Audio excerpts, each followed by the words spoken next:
This is the day the Lord has made. Let us be glad and rejoice in it.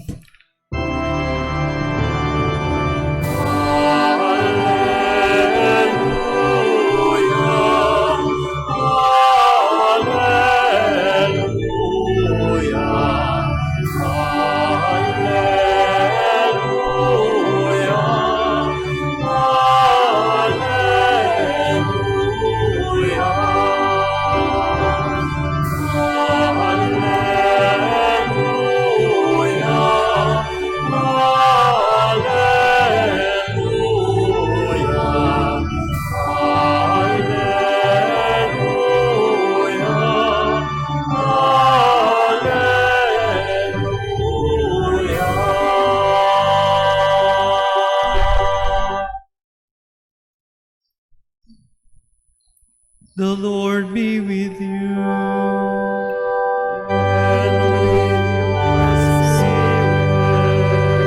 Reading from the Holy Gospel according to Saint John.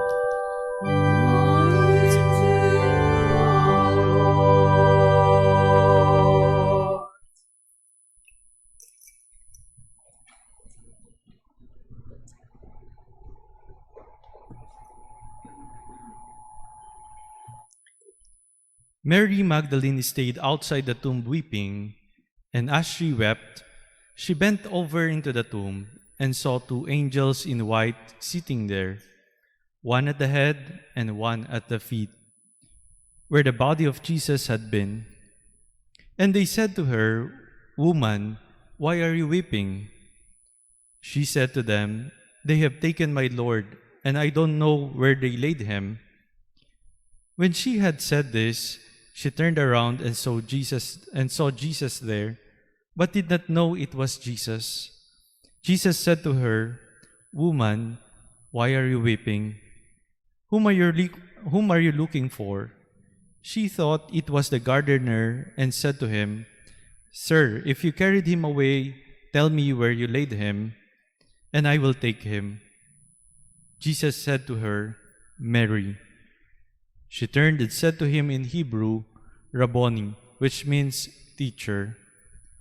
Jesus said to her, "Stop holding on to me, for I have not yet ascended to the Father. But go to my brothers and tell them, I am going to my Father and your Father, to my God and your God." Mary went and announced to the disciples, "I have seen the Lord," and then reported what he had told her. The Gospel of the Lord. Lord Jesus Christ. Please be seated. We are in the octave of Easter, and it is rightful to greet you also a happy Easter po. Happy Easter, Father. Kapag tayo po ay nanonood ng isang movie or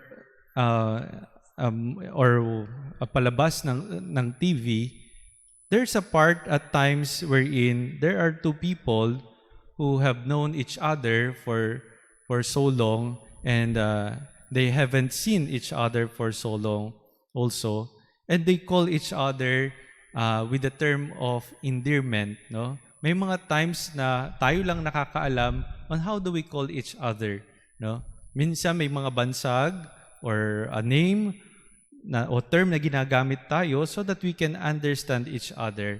We call each other by the name that we know, no? And in our gospel, we have heard that nobody saw the resurrection itself, since it was an event of God. But there were many witnesses of the post-resurrection event and the appearances of Jesus, of the resurrected Jesus. And one thing that we can see in our gospel for today is that Mary Magdalene was able to see Jesus, the resurrected Jesus. However, she was in deep grief. That's why she wasn't able to recognize Jesus at first. She was sad, she was in grief, malungkot na malungkot.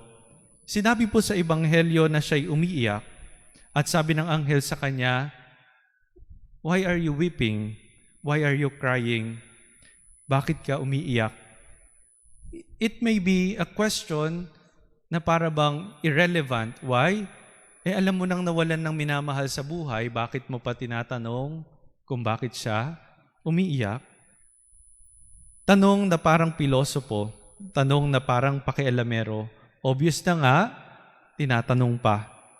But this question shows the inner disposition of Mary Magdalene also towards the lost body of the Lord. No, she even said that maybe somebody has taken the Lord and she doesn't know, where they laid him. At pagkasabi nito'y napalingon siya, she looked at Jesus. He was able to see Jesus, but at first, she wasn't able to recognize Jesus.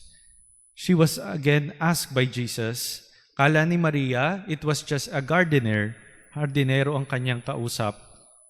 But when Jesus called her name, Mary, she was able to recognize that it was really Jesus. The sheep knows the voice of the shepherd, and it also speaks that the shepherd knows his sheep very well. He knows how to take care of his sheep. That's why he knows the need of Mary Magdalene at that time to hear the word of his word by saying that the name Mary. And truly, Jesus is our teacher also, just like Mary Magdalene who said, "Guro," teacher. Maybe at times we are blinded by our sadness. There are times in our lives wherein we face many problems in life. We also face expectations from our families, from our friends, from those in the community, from the demands of our employers, at times from the negative evaluations of other people, also their comments, name it. At times we become blinded because of those things, because of those expectations. But Jesus is teaching us more right now. Jesus is teaching us that we should not only focus on the desolations of life. Let us not focus on the problems of life.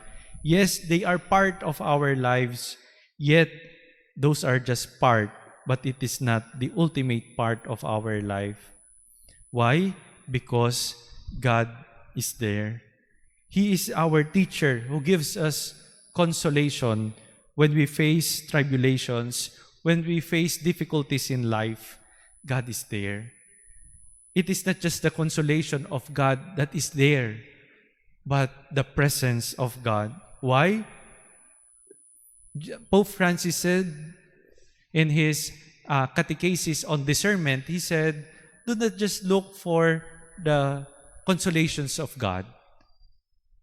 Look for the God of all consolation. Minsan, humihingi tayo sa Diyos, Lord, sana po maging payapa na puso ko. Sana, Lord, may lumapit sa akin at i-counsel ako. Yes, God may do that.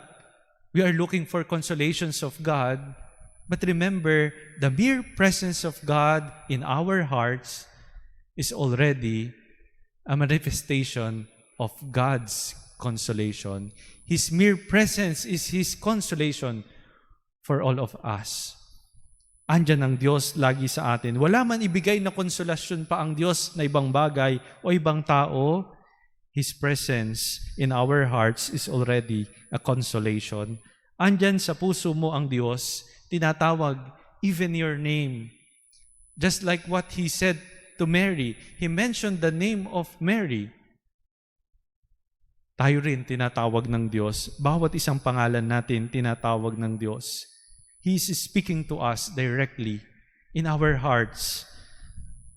Saint Ignatius of Loyola, the founder of the Jesuit order, he said that only God can enter directly into our hearts. Ang Diyos lamang ang may kakayanang pumasok sa ating mga puso. Kaya I always remember the words of our retreat facilitator during our 30-day retreat in Cebu. He always speaks about the words of a great mystic, Julian of Norwich. And these are the lines, no? All shall be well, and all manner of things shall be well. Lahat ay magiging maayos. May takdang panahon para ang lahat ay maging maayos. May problema ka, may pinagdaraanan ka, all shall be well. The consoling words of Jesus will give us hope. Just like what he said to Mary, to go to his brothers in Galilee and tell them that I will go to the Father, to my Father and your Father, to my God and your God. What a great assurance of Jesus for all of us, to give us hope na andyan ang Diyos parati kasama natin. Gusto tayo makasama rin ng Diyos. May Diyos na naghihintay sa atin. Kahit na may lungkot ang buhay, kahit na may imperfections, kahit maraming expectations, maraming demands, our hearts must be alive and be assured on the words of Jesus that there is God who is our Father.